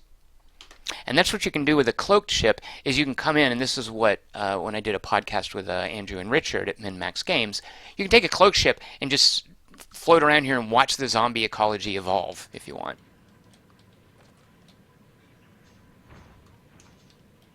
Which, you know what, I am good with the amount of res I've got. So let's get out of here. So when you do a mass retreat, it just there's this countdown here, and I would be taking damage if I was in the middle of a fight. So you want to do this when you're not in a fight. So I backed out. I got to keep the resources that were on board my ship. Now here I am on the clockwork, and now let's go in and try to do an actual mission. Now, you said before, I think Mr. 8 Monkey said before, man, that mission seemed long. This might be long, because remember, those zombie hearts are just huge bags of hit points. You need to wail away on them, and meanwhile, it's spawning other zombies. So let's see how this goes. Rocket Monkey said, wait, what happened when I had to leave? Did Tom's fleet become zombies and you had to start the campaign over? Not sure when you left, Rocket Monkey, but no, I just was loading different saves throughout the course of the game's progression. And this is my save where I'm farthest along. Alright, so let's get up near the nest. I am going to drive my big, fat, slow ship. Oh, good. We spawned right... That looks like a little tiny nest, actually. Oh, there's a bunch of deposits. Okay, we've got a bunch of these. Alright. So rather than just one big nest, we've got a whole mess of these. Ooh, gross. Look at that thing. Let's finish that off. So I'm keeping an eye at the bar on the left to see if any of my ships start to lose shields, in which case I know I'm getting outclassed. And I should probably go thin out some of the attackers. My number 2 ship, its shields are just turning yellow now. Oh, ally waves left. You can see I've got 2 allies active. There are 3 waves left, so I'm going to get some help here. I actually feel pretty good about this. This shouldn't be too hard.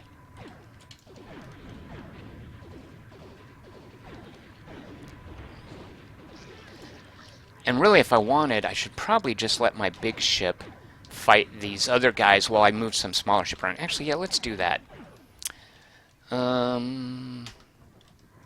No, you know what? No, fine, I'll just do this. It'll just happen all that more quickly.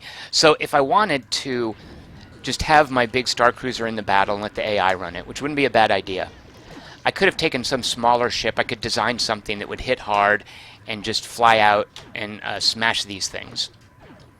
Certain weapons will only fire at things they're locked onto. So I would make something with some kind of direct attack beams or particle cannons like this. And I would make it fast. See, that guy just hatched. And I would make it fast, and I would just run around and clear this out while my other ships fought. But I feel like I'm not in any real danger here. So I'm just going to use my Star Cruiser to wipe these out. Hazy Silhouette says the resource limit seems to be the game over condition. You would think, but actually I imagine you could get into a death spiral at the end. And I think that was one of the things that some people found frustrating. But in the core game, running out of resources never meant game over. I say core game, pre-zombie apocalypse. Because if you ran out of resources, you could always build these free, I think they were even called short buses. You could build free short buses. They don't take any resources. They have little mining lasers on them. They have a tiny amount of cargo capacity. And you could drive them around and oh, look at all those critters. Look at that. So if I had point defenses, it would be zapping them. Fortunately, my shields are totally... oh, there's an ally. My shields are totally holding. So if you get into what you might normally think of as a game over condition, you just build some short buses, you harvest some res, or alternatively you go to a place where you can cash in goons or data for res, and you build up your resources to where you can build bigger ships again and do missions. Or you just do easier missions. You fly into... Remember, the systems all have numbers, like levels, the level of the system. Just do missions in a lower-leveled system. You don't get as great a reward, but it's easier to do. Okay, this is all new to me. So you guys are now seeing this for the first time. I'm seeing this for the first time along with maybe some of you guys. So we've liberated enough star systems. We should have a decent chance. The power generators required to invert the gate or else it's complete. All right. I suggest freeing a few more systems before we get underway. The more we can throw at this damn thing, the better our chances will be. Either way, we'll be waiting for you. All right, so I'm assuming this now means... By the way, I can keep fighting. What happens if I try to end the mission? Yeah, so I still have to do that thing where I warp out, which if I'm in the middle of fighting, I'll be taking damage. I might lose my ships. So I kind of want to secure a safe spot before I warp out, which is easy enough. Oh, look at all that ore. So another thing about this star... So you'll note that big old huge awesome purple piece of ore, you have to bump right into it to pick it up, which you might find frustrating, in which case... Why can't I pick that up? Oh, because I'm full of cargo. You might find it frustrating, in which case... Anything you find frustrating in this game, you can design around. In which case, put tractor beams on your ship. Where are the tractor beams? Oh, it's got... Does it have a tractor beam? Okay, it wasn't picking it up because my cargo was full. But if you don't like having to drive directly over these things, then put tractor beams on your ships. The data will automatically get picked up, by the way. All right, so let's bail out of here and see what the universe looks like now. Richard Holt says, I think you can grind out money with bad ships if you don't mind farming forever. That's why I bounced off this game. You know, I hate to sound like I'm just a evangelist for space pirates and zombies, but no, you don't have to farm forever. Farm enough to get... Like, I have never gotten to the point where maybe a couple of mining missions didn't get me back up where I needed to be. Or just do easier missions. You know, if you don't want to, like, putter around in short buses... Like, the point isn't... You don't build... 3 or 4 short buses and then do the little bitsy scraps of mining where your ship spawns. Like, it always gives you that option. You can instead look for a comet. For instance, there are comet missions where you just shoot a comet and it breaks into a bunch of data, into a bunch of res. Look for a comet mission, back up to an earlier, or use your short bus mining to get just a couple of middle tier ships and then back up and do missions in an easier system. Part of what that does is it also encourages you to mix up your ship design. You know, you don't always just have slotted in each hangar the best, most expensive ship you can design. You can have ships slotted in the hangars for backing up and doing easier missions. It encourages some variety amongst the different ships and the different builds you make. So real quick, whenever you move through a system or a system adjacent to a bounty hunter station, they want some of your money. So these jerks are taking a quarter of my res. I can decline and just not travel. And what happens if I do decline? Oh, I guess I don't. Oh, whoops. My bad. When you decline, your bounty goes up. Yeah, so I just basically increased their aggro. But Richard, you're right in that you do have to start over from the beginning, get a few resources. But those beginning short buses, you don't just play with them until you get enough resources to build your expensive ships. You play with them until you build some basic ships, to then build some intermediate area ships, to then build your most expensive ships. Or alternatively, Richard Holt, back up to your last save. Make a save before you do a risky mission.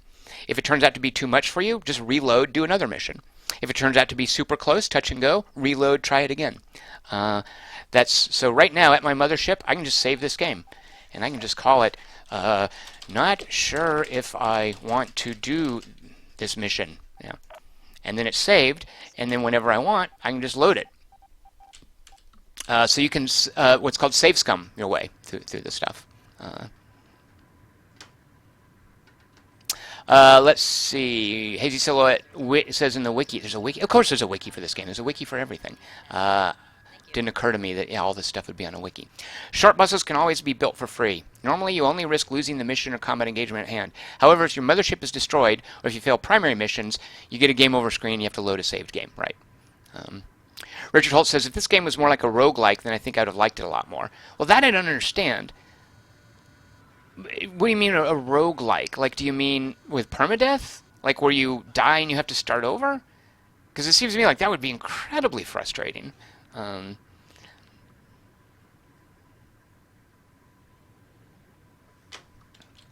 Alright, so let's see. What were we looking at? Okay, actually, so I've saved the game. Oh, this is being attacked. Let's see how they are. So you can see here, and this is part of the math, defense strength 200, invasion strength 67. So they've got that covered. Now I can go in there and I can upgrade their bases and increase their defense strength. Or I can go in there and fight against the zombies and drive them back. But here's what I want to try. I don't know how this will go. By the way, there are 4 difficulty levels in this game. There's casual, normal, expert, and insane, I believe. There are achievements for finishing on expert and insane. Just drop the game. You can freely drop the game level down to casual if you want. All right, let's go see what happens. Maybe spoiler, but well, here we go. Let's try it. So I have saved. We know that.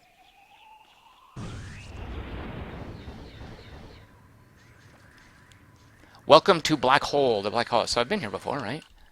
Yeah, I've been here before. This is where I let out the zombies that destroyed the universe.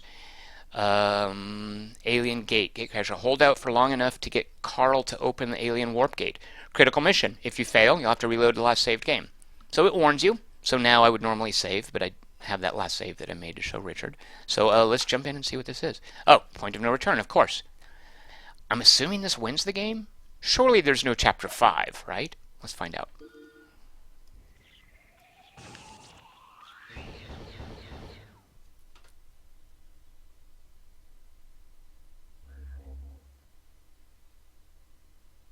Don't know what that is.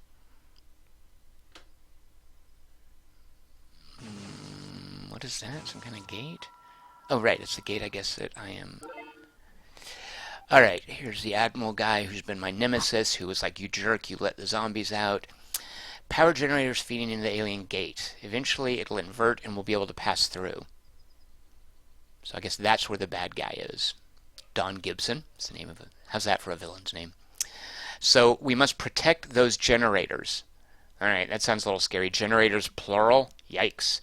If we lose any, it'll take longer to invert the gate. If we lose them all, we're screwed. So I guess you just protect. The more you protect, the sooner the mission's over? Okay. Alright. So let me just hit the F2. Yeah, so there are these 4 generators. Here's something you can do in this game, which I rarely take advantage of this, but you can. You can send ships around and send them to go hang out and protect other things. So let's try that and just see what happens. And then I'll sit here in the Star Cruiser. Oh wait, what am I protecting in the Star Cruiser? This one. All right. Oh god, so slow turning. So pokey. Oh my gosh, so pokey.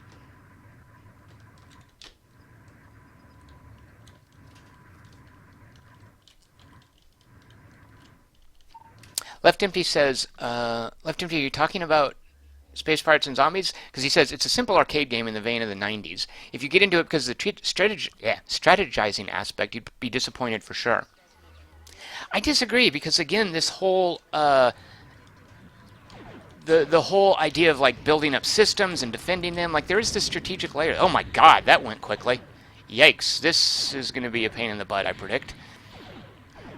Actually, let's gather the fleet. Where's the everybody come to me? Select all ships, and let's defend. Oh my god! Oh, okay, I thought they were all gone. Let's defend this one. And just this hangar stuff, like there's just so much, I don't know if you'd call it strategizing, but there's just so much tactical detail in the shipbuilding. Actually, speaking of, I'm going to let the AI drive the Star Cruiser, and I'm just going to fly this little guy around. Blueprints. Oh, no, I thought those were blueprints. I get used to seeing the light blue and thinking it means blueprints have been dropped. Did I just lose a gate? Oh, this is not going to go well if gates are dropping this fast. I say gates, generators. Richard Holt says, if you're bad at 90s arcade games, it's over in seconds. Richard Holt, no, I just... Remember, look at what I'm doing. I'm just moving this guy around. The turret is doing all the work. Oh my god. The turret's doing all the work. The AI is driving that Star Cruiser just fine. He's doing all that stuff. If you suck at 90s arcade games, make a ship that reflects that.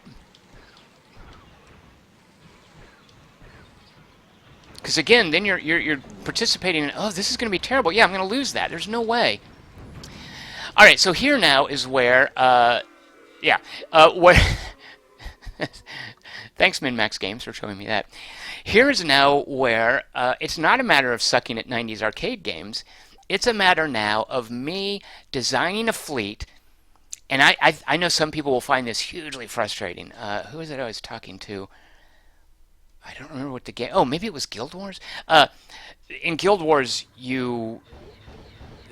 as you develop your character, you increase the amount of tools you can use to build up that character. Like, you've only got a few skills and whatnot slotted at a time.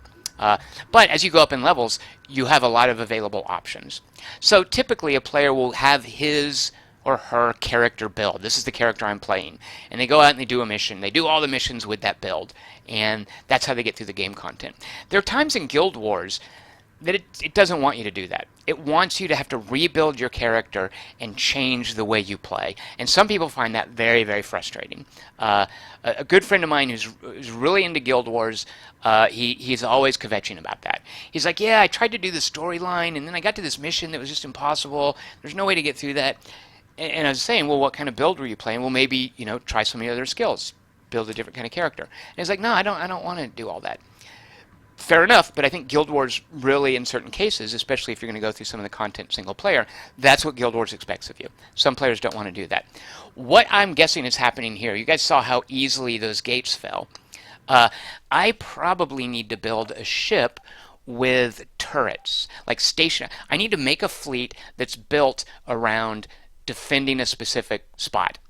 And when I say turrets, not turrets, what's the actual word for them? They're things that you build that drop like area that drop like a turret that fights around in an area. You can drop minefields. There are mines in this game. What is it? Area denial is that the word I'm thinking of? They're builds that you can use to specifically capture territory.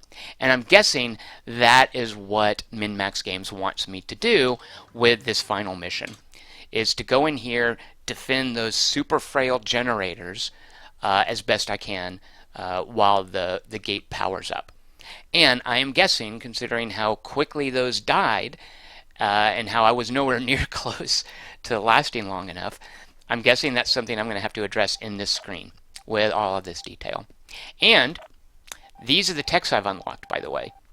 Maybe, and this is where Richard Holt, I gotta, he's right when he says, when he complains about grinding, because maybe what I've got to do, these are mines right here, is unlock some of these mines, is get some of these blueprints, which involves going out here, these systems that have dollar signs, these are blueprints that are for sale.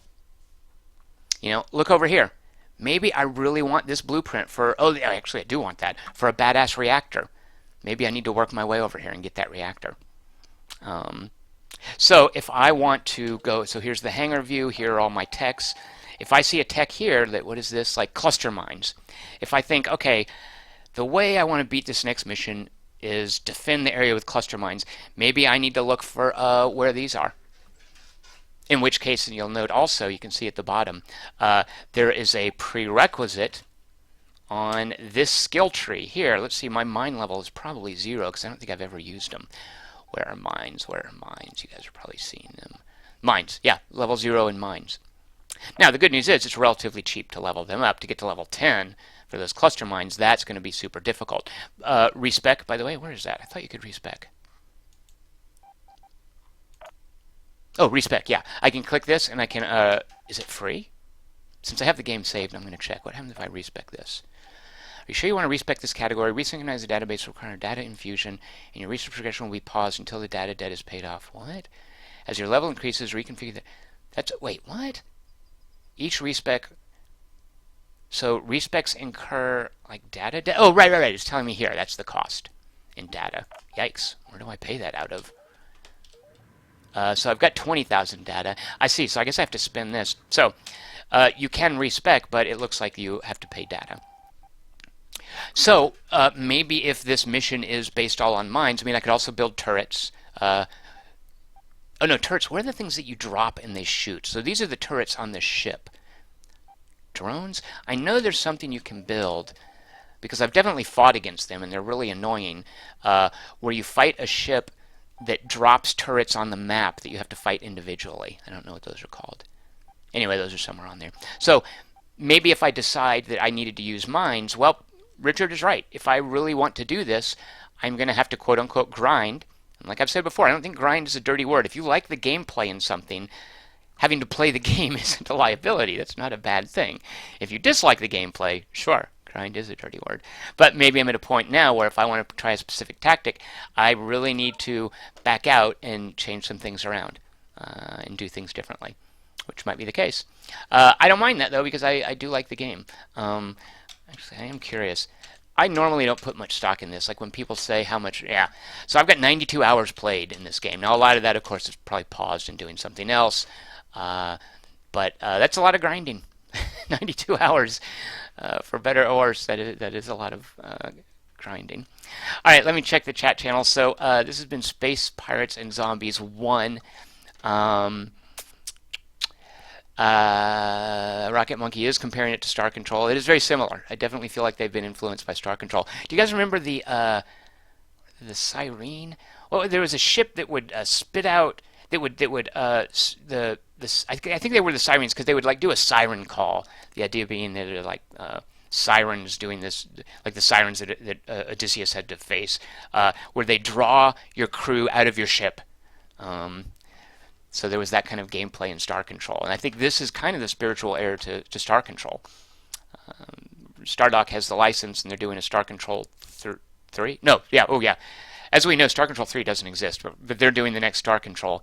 And I don't know what they're going to do with it. I look forward to it. But for all intents and purposes, I think of this as the inheritor of the Star Control manual. Let's see. Rocket Monkey says everyone uses the word grind negatively. I mean, yeah, like I said, yeah, it's gameplay. Grind is just what somebody calls having to do something over and over. And if I enjoy doing it, what is playing Counter-Strike for 100 hours if not grinding? But I'm enjoying it. Somebody I just don't think it needs to be a dirty word. Because Counter-Strike is, you're doing the same things over and over and over again. Gameplay can mean many things, but sometimes it's important to specify, is gameplay doing the same thing over and over because you enjoy it? Overwatch, for instance. You know, how many hours have people sunk into Overwatch? I hear it's great. And you're basically doing the same thing over and over. You're just playing those matches. I don't think it has to be a negative thing to call it grinding. It's just specifying the kind of gameplay where it's the same thing over and over rather than, say, an adventure game where you're constantly progressing the narrative and something new is happening. Diablo 3, huge grind. But boy, do I love Diablo 3. But yeah, that might just be me. That might be everyone. Universally accepted as a negative term, grind. I'm just trying to recapture it as a positive term. So let's see. So this has been the third best zombie game of all time, Space Pirates and Zombies, for how it expresses the central idea in zombie mythology that very few games even touch on of infection. The fourth best zombie game of all time was Dead Rising 2 Off the Record for how it captures how zombies are innumerable. And the fifth best zombie game of all time, Dying Light, for zombies as just meat, as an opportunity for gore effects. Tomorrow, I'll be showing you guys the second best zombie game of all time. Friday, I'll be showing you the best zombie game of all time. And Friday at 7 o'clock, I'll be giving away 6 games. Let's see, how many this week don't suck? At least 2. I have to look at the list again. 6 games, a third of them don't suck. At least. Maybe more. So that'll be Friday at 7. Join me tomorrow at 6 p.m. Pacific for the second best zombie game of all time. And just a reminder, as Chris Markinson brings up, next week we'll be back to just doing random games, and then not random, I'll be announcing unthemed games at the beginning of the week. Wednesday will be Request Wednesday. If you have any requests, feel free to vote for them in the chat channel at any point. Just type "I vote for," then the name of the game, and I'll put it on the list. And then Tuesday at 7 p.m. I'll draw a name out of a hat, and that's what I'll be streaming on Wednesday. You can find me on Twitter at QT3. I promise you I will not be tweeting things like what I ate for lunch. So follow me on Twitter. You can find articles and whatnot that I have done at quarter-to-3.com, where you'll also find awesome stuff written by Nick Diamond. We basically post about things that are interesting. You will never find filler over there. If you want to support what I'm doing, I have a Patreon campaign at patreon.com/TomChick. And feel free to give this a thumbs up if you approve of it, if you liked it. Subscribe to the channel if you enjoy this sort of thing. Thank you guys for joining me. And feel free, by the way, to guess as for what the number 2 and number 1 zombie games are of all time. I'll be letting you guys know when the stream begins. So, hope to see you guys tomorrow. Thank you very much for joining me. Take care. See you next time.